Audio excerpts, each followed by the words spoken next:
Deus agiu com misericórdia para salvar, para resgatar o ser humano. Lá no livro de Gênesis, no capítulo 3, nós vemos o relato da maior tragédia da humanidade. A história da humanidade é cheia de tragédias. E uma vez eu li numa revista uma matéria escrita assim: as 10 maiores tragédias da humanidade. Mas a maior tragédia da humanidade é o que está relatado aqui no livro de Gênesis, capítulo 3. Quando o primeiro casal de seres humanos, que deu origem a toda a espécie, resolveu fazer a sua própria vontade e não a vontade de Deus. Isso é pecado. É deixar de fazer a vontade de Deus para fazer a própria vontade. Deixar de fazer a vontade de Deus para fazer a própria vontade. Desobedecer a Deus, portanto. Isso é pecado. E aí começou a tragédia da humanidade. Mas desde o princípio, obrigado, filho. Desde o princípio, Deus agiu para consertar, como nós acabamos de cantar, consertar a nossa história. E só havia uma maneira eficaz disso acontecer, da nossa história ser consertada. O pecado nos afastou de Deus, o pecado nos condenou ao sofrimento eterno. Como consertar tudo isso? A Bíblia diz que o pecado entrou no mundo por causa do pecado de Adão. Mas a Bíblia diz também que a salvação veio por meio de Jesus Cristo. Então Deus, desde o início da humanidade, começou a ensinar o ser humano que viria um Salvador, alguém que sofreria o castigo no lugar de cada pecador, alguém que viria e sofreria o castigo que era nosso. E lá, já com Adão e Eva, Deus já começou a ensinar isso. Deus falou que viria um que esmagaria a cabeça da serpente e matou um cordeiro e da pele daquele cordeiro fez as roupas, os aventais para cobrir a vergonha de Adão, a vergonha de Eva. Começaram a sentir-se envergonhados de estarem nus depois que pecaram. E eles aprenderam isso, tanto que Abel cultuava a Deus fazendo o quê?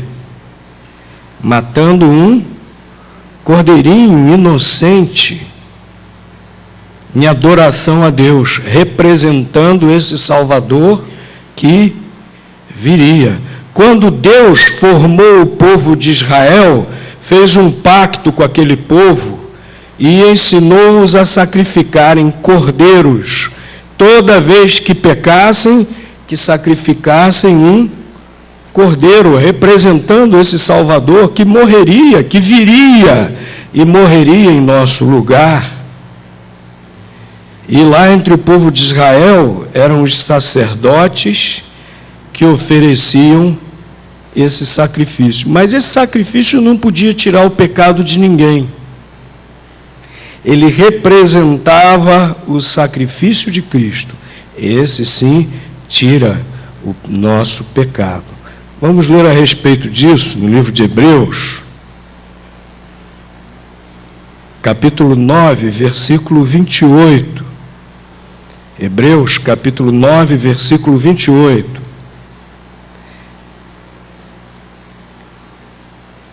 Assim também, Cristo, oferecendo-se uma só vez para levar os pecados de muitos, aparecerá a segunda vez sem pecado aos que o esperam para a salvação. Agora vamos ler o capítulo 10, versículos 11 a 18. Ora, todo sacerdote se apresenta dia após dia, ministrando e oferecendo muitas vezes os mesmos sacrifícios, que nunca podem tirar pecados. Mas este, havendo oferecido um único sacrifício pelos pecados, assentou-se para sempre à direita de Deus. Daí por diante, esperando até que os seus inimigos sejam postos por escabelo de seus pés. Pois, com uma só oferta, tem aperfeiçoado para sempre os que estão sendo santificados. E o Espírito Santo também não testifica, porque depois de haver dito: este é o pacto que farei com eles depois daqueles dias, diz o Senhor, porei as minhas leis em seus corações e as escreverei em seu entendimento. Acrescenta: e não me lembrarei mais de seus pecados e de suas iniquidades. Ora, onde há remissão destes, não há mais oferta pelo pecado. O sacrifício de Jesus é completo, o sacrifício de Jesus é perfeito. Como mencionei, aqueles sacerdotes de Israel estavam sempre oferecendo sacrifícios, sacrificando aqueles cordeirinhos que representavam Jesus Cristo na cruz. E era um sacrifício que não tirava, como eu falei, não tirava realmente os pecados. O que tirava os pecados era a fé nesse Cordeiro de Deus que ainda viria. E a palavra de Deus diz que Jesus ofereceu-se quantas vezes? Uma única vez. E aqui diz que isso foi suficiente para lavar todos os nossos pecados. Nós não repetimos o sacrifício na ceia do Senhor. Desnecessário e impossível. Aí tem pessoas que ficam tentando repetir o sacrifício de Cristo. Quem confia na eficácia do sacrifício de Cristo, sabe que é impossível repeti-lo e sabe que é desnecessário repeti-lo. O sacrifício de Cristo é perfeito. Uma só vez foi suficiente para tirar de nós, para nos lavar da culpa de todos os nossos pecados. Primeiro versículo que nós lemos diz isso claramente. Logo o primeiro versículo que lemos. Assim também Cristo, oferecendo-se uma só vez para levar os pecados de muitos. Que bênção, que maravilha. Meus queridos, se dependesse de mim para ser perdoado de meus pecados, eu nunca seria. O que eu posso fazer? O que eu poderia fazer para lavar os meus pecados? Nada. Eu sou um pecador. Pode dizer: pastor, você é um pecador. Eu sou. Você também é? Todos nós somos. Nenhum de nós poderia ou pode fazer nada para tirar o seu pecado. E graças a Deus, pelo plano perfeito de Deus, Jesus Cristo se entregou na cruz, o justo, o perfeito, sem pecados, sofrendo o castigo por nós, pecadores. Meus queridos, isso é que nos dá toda a certeza da salvação, toda a certeza da vida eterna. A graça de Deus em Jesus Cristo.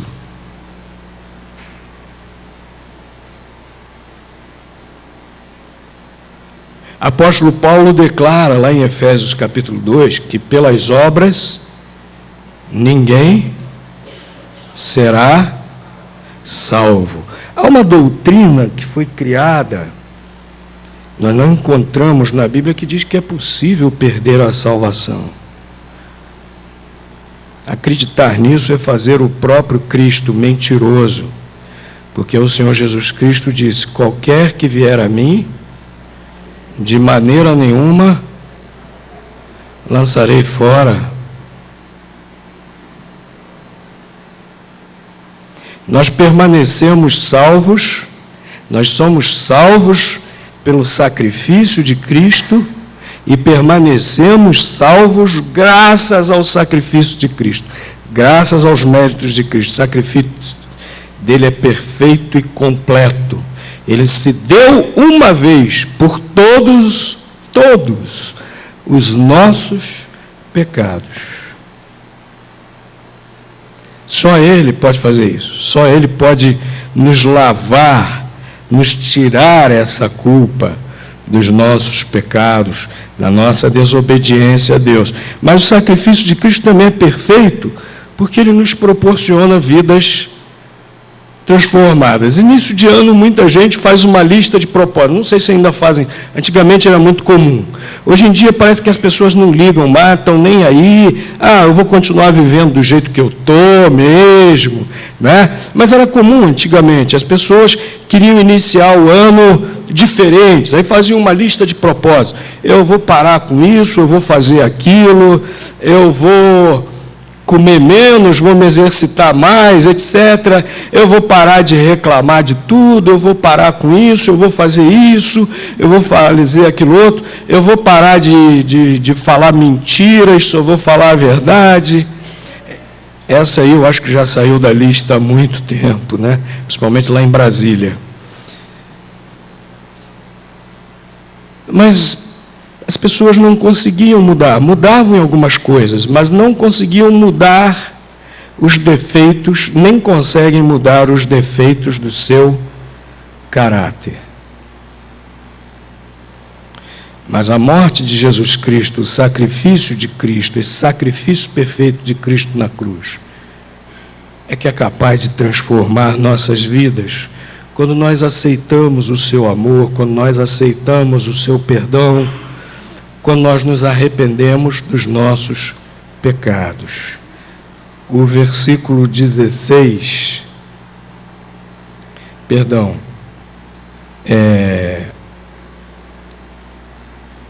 o versículo 14 diz que com uma só oferta, ou seja, da sua própria vida na cruz, Ele nos aperfeiçoou para sempre, os que estão sendo o quê? Santificados, os que estão sendo santificados. Olha que coisa maravilhosa. A santificação é um processo. Os que estão sendo santificados. Aqui, nós que aceitamos a Cristo como Salvador, estamos sendo santificados. Né? Estamos nesse processo, estamos tirando o pecado de nossas vidas e cada vez mais sendo obedientes, servindo a Deus.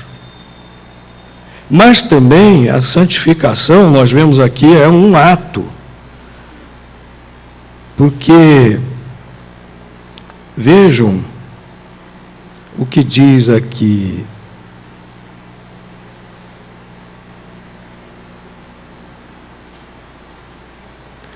O mesmo versículo, o início diz: pois com uma só oferta tem o quê? Aperfeiçoado para sempre. Com uma só oferta, Ele se oferecendo na cruz, já nos aperfeiçoou para sempre. A nossa santificação é uma certeza. Nós vamos chegar lá. Cristo na cruz nos garantiu isso. Nós estamos lutando contra a nossa natureza pecaminosa, estamos nos tornando cada vez mais semelhantes ao caráter de Cristo, mas aquele que aceitou a Cristo como Salvador já está santificado. Do ponto de vista da eternidade, do ponto de vista de Deus, da eternidade, já alcançou a santificação, porque diz aqui que por uma única oferta, Ele já nos tem aperfeiçoado para Sempre. E Deus aí já nos olha de uma outra perspectiva. Deus aí já nos olha como completamente santificados, né? O versículo 17, Deus diz assim: e não me lembrarei mais dos seus pecados e de suas iniquidades. Ah, que maravilha, né? Deus nos olha e não vê o nosso pecado. Deus nos olha e nos vê perfeitos, justos, sem pecados. Ele nos vê santificados. Ele nos vê não como somos agora, no processo.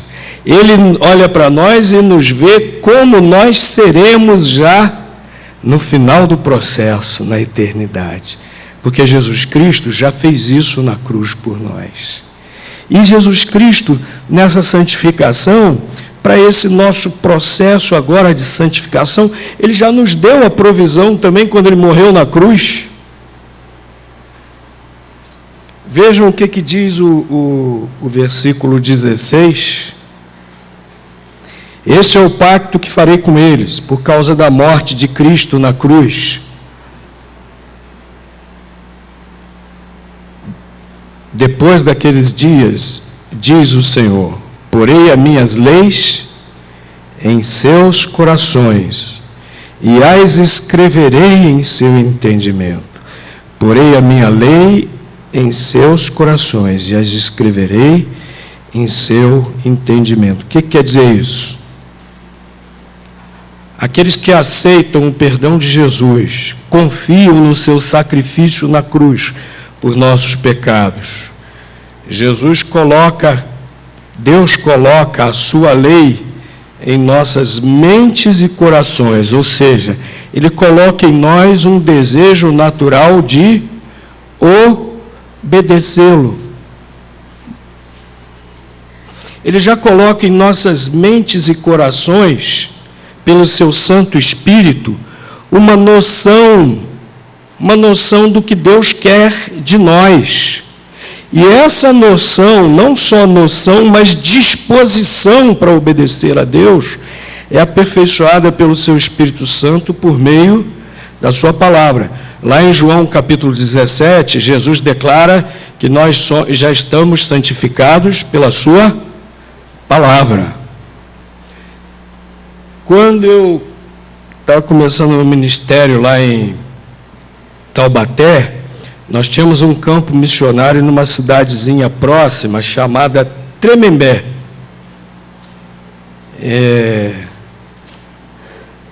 E a cidade de Tremembé, toda a região é muito idólatra, ali perto de Aparecida, né?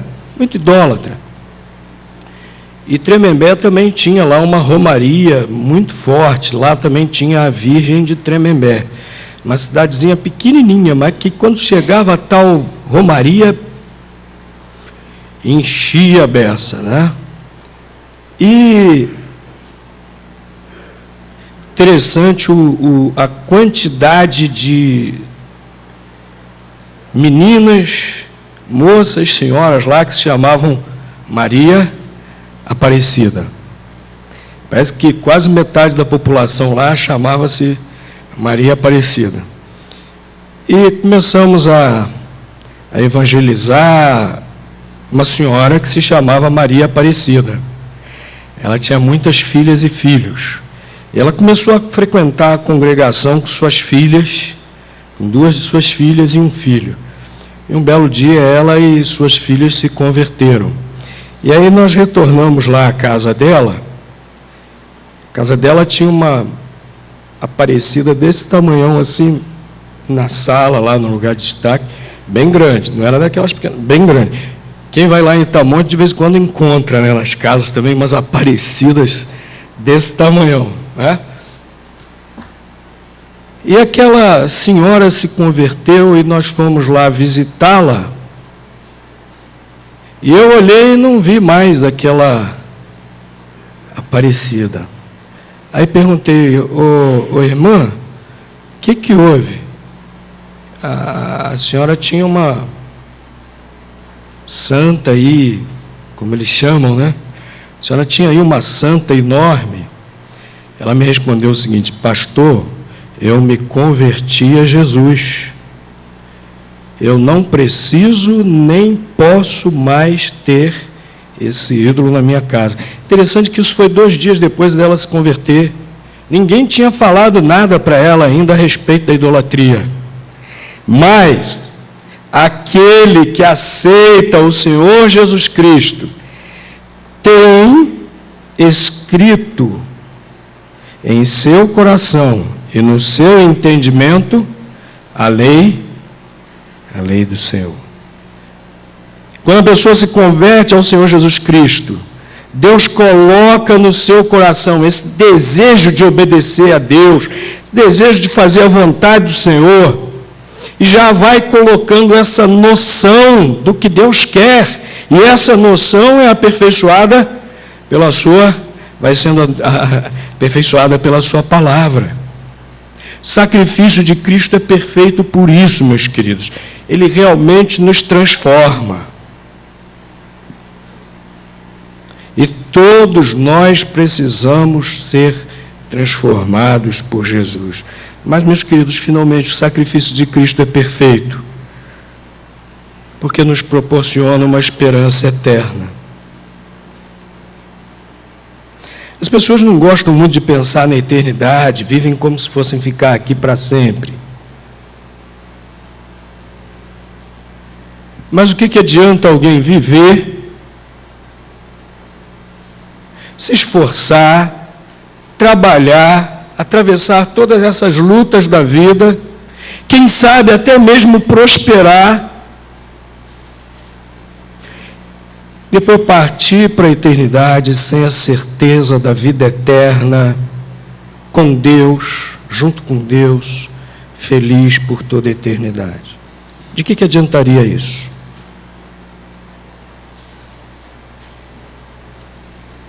E Jesus nos dá essa esperança eterna.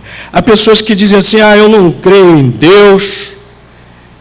Tem pessoas que dizem assim: eu não creio em vida eterna, eu não creio em nada disso. Bom, não vamos entrar aqui no mérito de contrariar tudo que é lógico, não vamos entrar aqui no mérito de contrariar muitas evidências até científicas.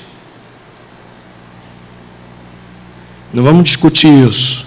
Mas o que adianta o homem viver assim? Uma vez eu li uma entrevista com Jorge Amado, obviamente, antes dele morrer, né? Obviamente. E o repórter que o entrevistava perguntou: e sobre a morte, o que você pensa? Ele falou assim: prefiro não pensar.